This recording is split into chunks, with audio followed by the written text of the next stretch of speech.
I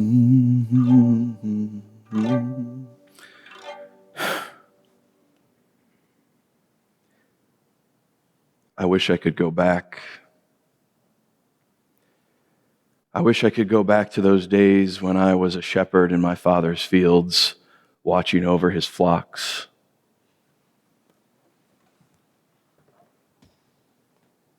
There were complications and difficulties back then, sure, but nothing like today. I can remember leading the flocks from pasture to pasture. They would listen to the sound of my voice. And at night, some of the newborn lambs, if they couldn't follow along, I would hold them in my arms, and they would fall asleep as I led the flocks to greener pastures. I wish I could go back. I don't want to be here today. I really don't. I don't like dealing with consequences of my own decisions, and I'm sure that you don't either. But I've gathered you, the families of Jerusalem, here today to explain to you what has happened this past year. The Ammonites had finally grown so powerful and so strong that they began striking into the promised land. They had to be answered. And we had to go into their stronghold at Ramah and defeat them once and for all to stop them from destroying our people and harassing our lands.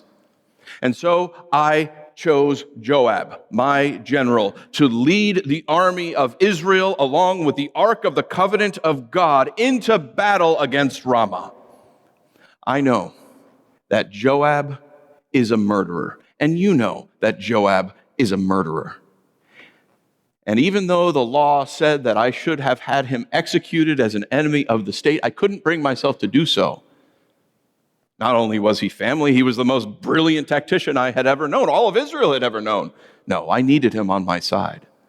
And so I sent Joab and the army of Israel, along with the Ark of the Covenant of God, to go and stop the forces at Rabbah for one more time. As the army marched out of Jerusalem, Nathan the prophet appeared in my palace, and he said, King David, it would be a good idea for you to go with the army, don't you think? The king's place is to be with the army, and the Ark of the Covenant of God goes with the army. You should be with them. Dealing with prophets is always a hard thing because you never know if they're just speaking out of their own humanity or if they're speaking the very words of God. But I said to him, no, Nathan, listen, I am exhausted. I have spent my entire life on the run from King Saul in battle after battle. We have doubled the lands of Israel. I am tired. Joab can take care of this battle on his own. I am going to stay here and rest. I deserve this. And Nathan said, King David, God has blessed you with victory after victory after victory. He has given you success wherever you go. He will give you success here. Please go with them. But I said, Nathan, even victory is exhausting. Even success is exhausting. And furthermore, God is present wherever we go. He is present in the highest of heavens, and he is present all the way down to Sheol. No, God will go and win the battle, and I will stay here. And the prophet said another word. He left. I wasn't lying. I was tired. Have you ever been so tired that you laid down to go to sleep and you find that you could not rest? I was so exhausted mentally and physically, emotionally, and I couldn't sleep. So even though I wrestled back and forth, I couldn't fall asleep. So I began wandering around the palace. And as I was wandering around the palace for a while, I went up to the roof of the palace to the top, and I began looking down over Israel, over Jerusalem. It was a full moon that night, and I could see the people below me. Many of the lamps of the houses had already gone out, but there were still many people on the roofs of their houses enjoying dinners and meals and fellowship with their friends and family members and neighbors. And for a moment, as I stood there with the light of the moon shining upon them, I felt like a shepherd again, all those days ago in my father's fields. And I realized maybe being king was a little bit like being a shepherd, to watch over the flock, to lead them and to guard them and to guide them. Maybe just a little bit of a bigger responsibility. As I stood up there, one of the houses below us, just to the west, I saw a movement. And there was a woman bathing on the roof of her house. That's not abnormal. We put baths on the roofs of our house to collect rainwater so that we would cleanse ourselves, to make us clean ceremonially according to the Torah, so that we could continue to worship God. And under the cover of darkness, it was never a problem, especially on top of the roof of your house. But that night, because the moon was full and the candles flickered, I could see her. And I should have looked away, but I found that I could not. She was the most beautiful woman I have ever laid eyes on.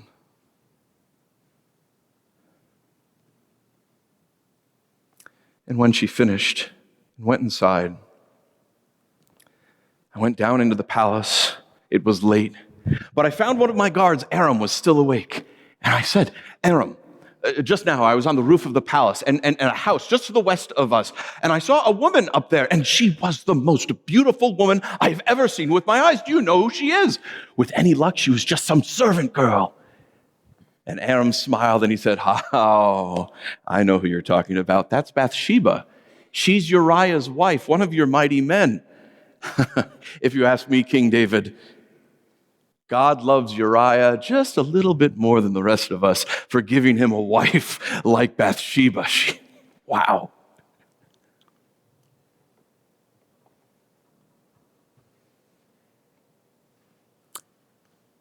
And I said to him, go get her. Bring her here. And Aram said, I'm sorry, my lord, maybe you didn't understand me. I said that Bathsheba is Uriah's wife. I said to him, I heard what you said. Now go, get another guard and one of the servant girls and bring her to my bedchambers. And Aram said, no, please don't do this. Please don't do this. You can't do this.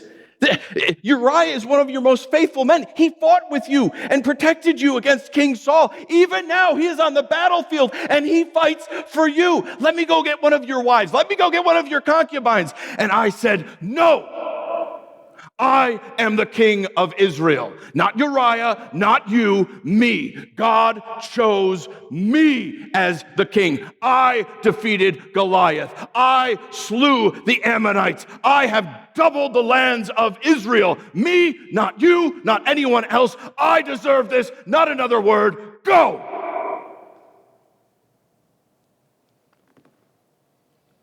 And he went.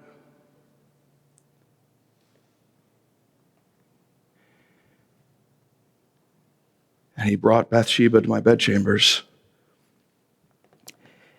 And she was more beautiful up close, in person. How is this possible?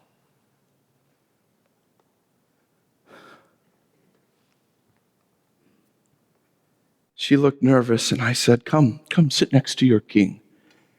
It's okay. I nodded to Aram to leave. The servant girl hesitated, but she went.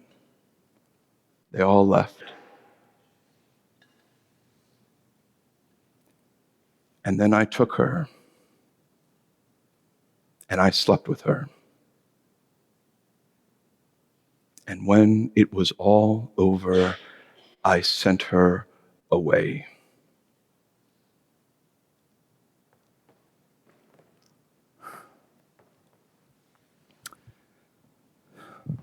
I put the matter out of my mind, and I began continuing my work throughout the palace. Until later that summer, Aram came to me, and he had a letter with a seal on it. And I said, Is this news of the battle at Ramah? And Aram, no. He handed me the letter, and on the letter was the seal from the house of Uriah. I opened it up, and in the letter were 3 words, just 3 words. No greeting, no signature, just 3 words. I am pregnant. How could this happen? How is this possible? Who gets pregnant on the first try? This would ruin me.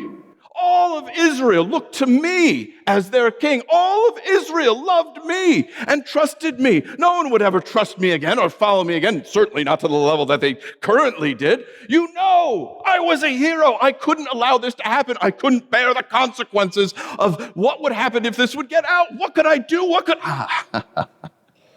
I sent word to the front lines at Ramah. I had Joab sent Uriah here to bring me an update about the battle. A few days later, Uriah came into my throne room. And Uriah was older than me, but he carried himself like a warrior. And I said to him, "What news is there of the battle at Ramah?"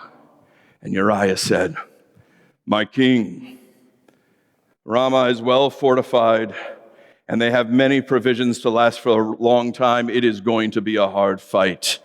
We have been pressing them, and they continue to press back harder. We will win this, but it is going to be a long, long battle. Fortunately, before we arrived, we received word that the women and children fled the city before we began our siege. So God has been good to us on that account." And I said, "Oh, good, Uriah, thank you. Now, you have had a long journey. Go home, get some rest, wash your feet, and we'll see you later." And that was it. It was over. He would go home, he would sleep with his wife, and then no one would be the wiser. Everyone would think everything was fine, and no one had to know. Except it wasn't over. Except it didn't go that way. I found out from my messengers in the morning that Uriah refused to go home. He slept in the palace with the servants. So I called him back into my throne room, and I said, "Maybe you didn't understand me. Oh, you have been so loyal for all of this time. Please go home, eat some food, drink some wine, sleep next to your wife. You deserve this." And Uriah said, "My king, the ark of the covenant of God and the army of Israel sleep in open fields. If you asked me to follow you to the depths of Sheol, I would do so. But my men are as loyal to me as I am to you. And while they are at war, I will find no peace."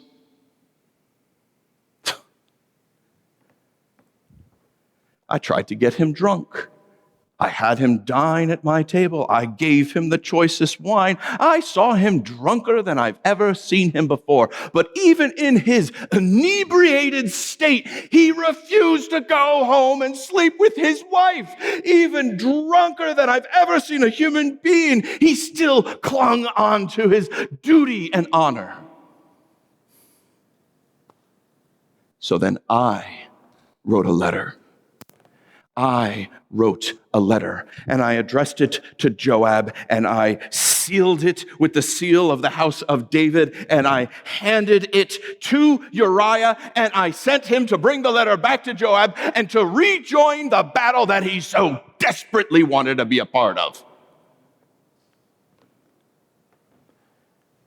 The letter read to Joab, "Put Uriah at the front of the line where the fighting is fiercest, and when it grows unbearable, withdraw from him and allow him to die." I had no other choice. I couldn't bear the consequences of my actions.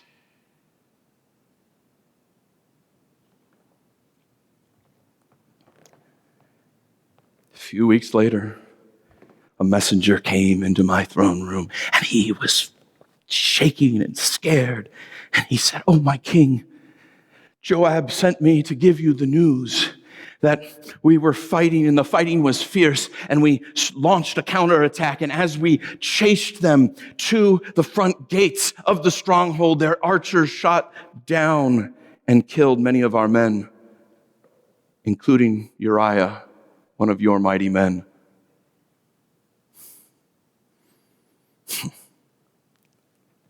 And I said to him, "Don't worry. Let your heart not be troubled. Tell Joab that the sword consumes all, and he should not allow this to trouble his heart, but he should redouble his efforts and be encouraged as we take this stronghold."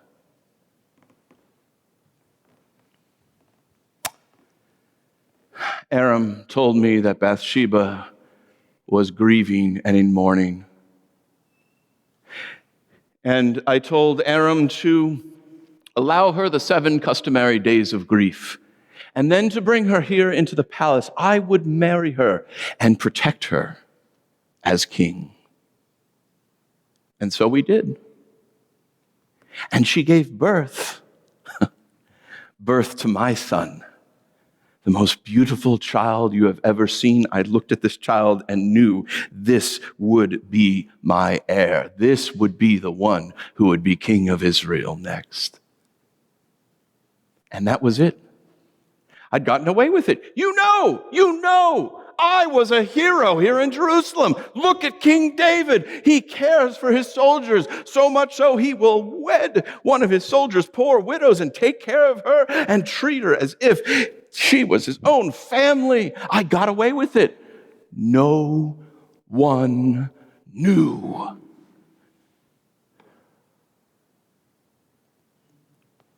And then one day, Nathan the prophet appeared unannounced in my throne room. I steeled myself ready for a fight, but the prophet said to me, "King David, I need your help."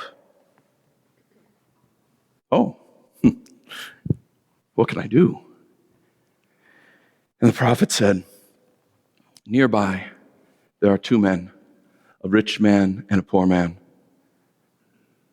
The rich man has many cattle and many sheep, while the poor man only has this one small ewe lamb. The poor man loved that lamb. He raised it. It ate from his table. It drank from his cup. He treated it like one of his own children. He loved it like his own daughter. It slept in the bed right next to him. One day, a traveler came to visit the rich man, and the rich man couldn't bring it upon himself to take one of his cattle or one of his sheep and slaughter it to serve it to the traveler. So he took the lamb of the poor man and he killed it and he served it to the traveler. What should we do?" And I was furious. I was furious.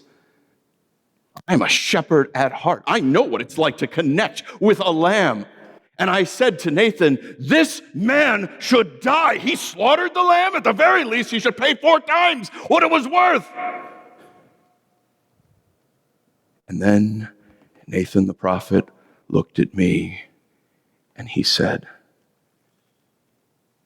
David, you are the man.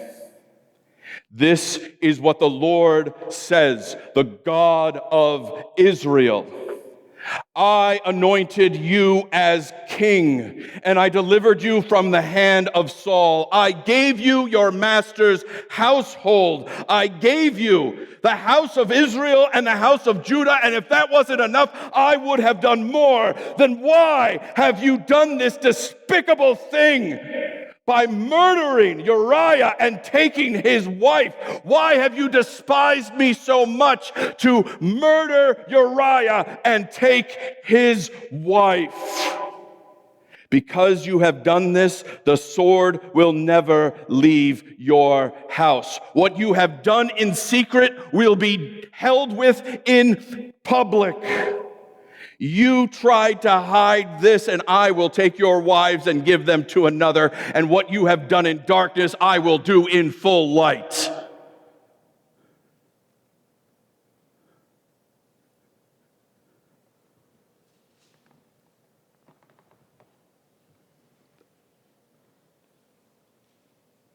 When no one knew, God knew. When no one else knew my sin, God knew.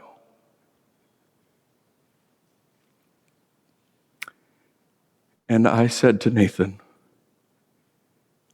I have sinned against the Lord.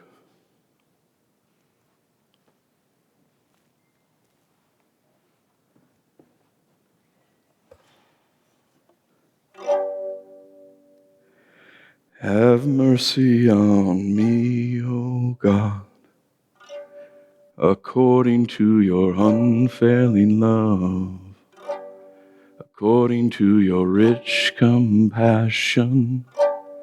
Blot out my transgression. Have mercy on me, O God, according to your unfailing love, according to your great compassion. Blot out my transgression. Won't you create in me a clean heart, O God? Restore in me the joy of your salvation. Won't you create in me a clean heart, O God?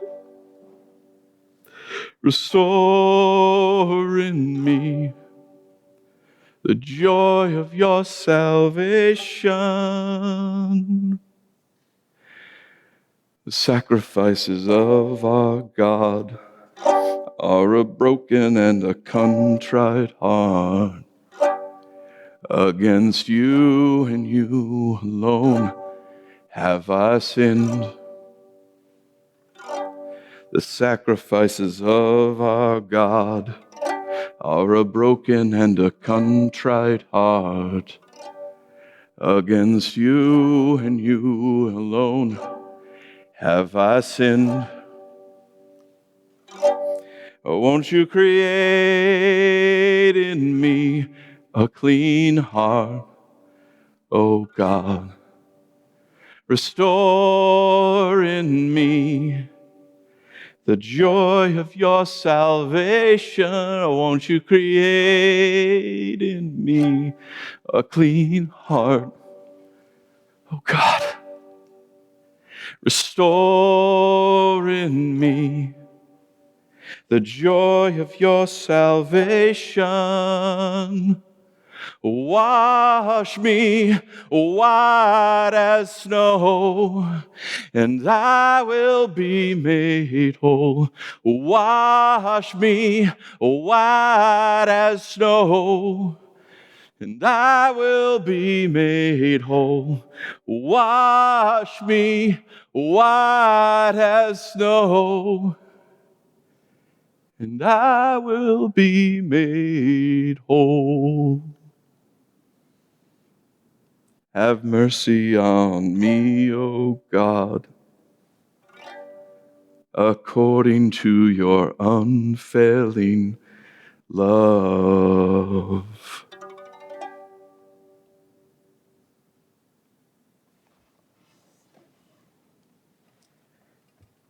And Nathan the prophet said, the Lord has taken away your sin. And when you die, you will not go down to Sheol, but you will see God face to face. But because you treated the Lord with such contempt in this matter, the child that was born to you will die.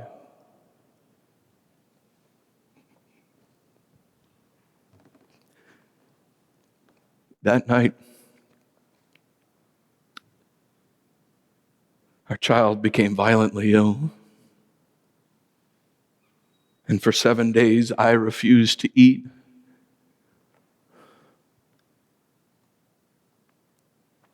But then he died. So I got up and I ate and I washed my face. And Aram saw me and he said, my king, I don't understand.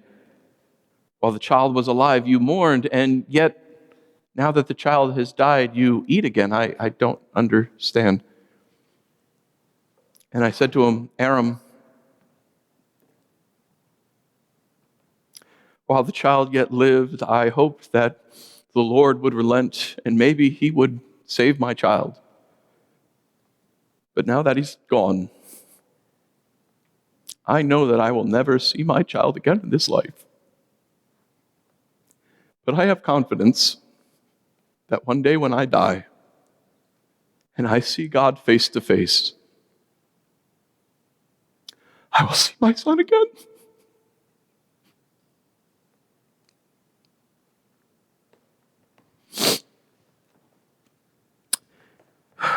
And God was good to us. Somehow, in the brokenness of our lives, God gave me and Bathsheba another child, a son, Solomon. And God loved him, and I knew one day this child would become the next king of Israel. And when spring came again, and I received word from Aram and from Joab that the battle was about to be resolved, I went out to march with the army of Israel, and we took Ramah, and the battle was over. The promised land was secure. And that is what has happened this last year in Jerusalem, and why I wanted to gather you to tell you of what has gone on. I've heard some of you speak and some of you say that what I did and that I had committed adultery with Bathsheba. No. What I did to her was much, much worse. Some of you said I let Joab allow Uriah to die. No. I was responsible for his death, along with all those other men who died with him.